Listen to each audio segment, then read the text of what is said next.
अक्षरसमाम्नाय अधिगम्य महेश्वरात् कृत्स्नं व्याकरणं प्रोक्तं तस्मै पाणिनये नमः। नमः पाणिनये। आज हम लघु सिद्धांत कौमुदी के अंतर्गत अच संधि प्रकरण के अंतर्गत उपेंद्र इस प्रयोग को सिद्ध करेंगे। गुण संधि का उदाहरण है उप इंद्र।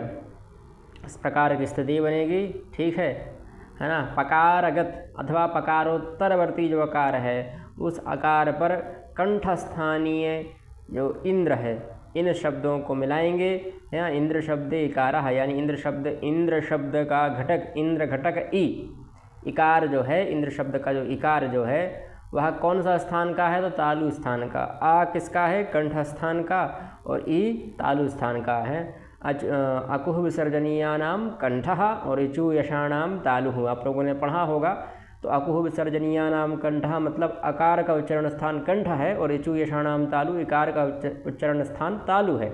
अतः जो स्थानांतरतम हम पहले पढ़ चुके हैं उसके आधार पर जो स्थान में समीप वाला होगा ना, समीप अंतरतम होगा, वही आएगा। तो इस परिभाषा सहकारेण उभयोः स्थाने, इन दोनों के स्थान पर, किन दोनों के स्थान पर, आ और ई, इन दोनों के स्थान पर इंद्र घटक ई और उप में जो पकारोत्तरवर्ती आकार है उन दोनों के स्थान पर कौन आएगा, आद गुणः। इस सूत्र के अंतर्गत है ना, इत्यनेन अंतरतमे, जो अंतरतम होगा, अत्यंत निकटतम होगा। कौन होगा निकटतम, तो जो कंठतालु स्थानीय होगा। कंठतालु स्थान किसका है, तो एकार का कंठतालु स्थान है, ठीक। वैसे हम गुण भी माने तो भी ई का गुण ए ही होता है, ठीक।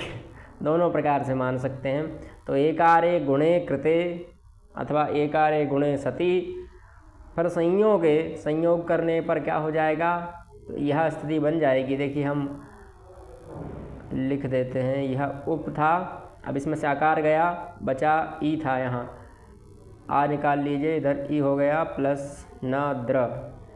अब इन दोनों को हटाएं तो यहाँ हो जाएगा उप, इन दोनों के स्थान पर आ जाएगा ए, ठीक, और नाद्रा बचेगा, तो उपेंद्र रूप बन जाएगा, ठीक है। इस प्रकार से उपेंद्रः इति सिद्धम, तो यह हमारी उपेंद्र की सिद्धि हो गई। सरल ही है, अधिक कठिन नहीं है, ठीक। मिलते हैं अगली वीडियो में। जयतु संस्कृतम जयतु भारतम।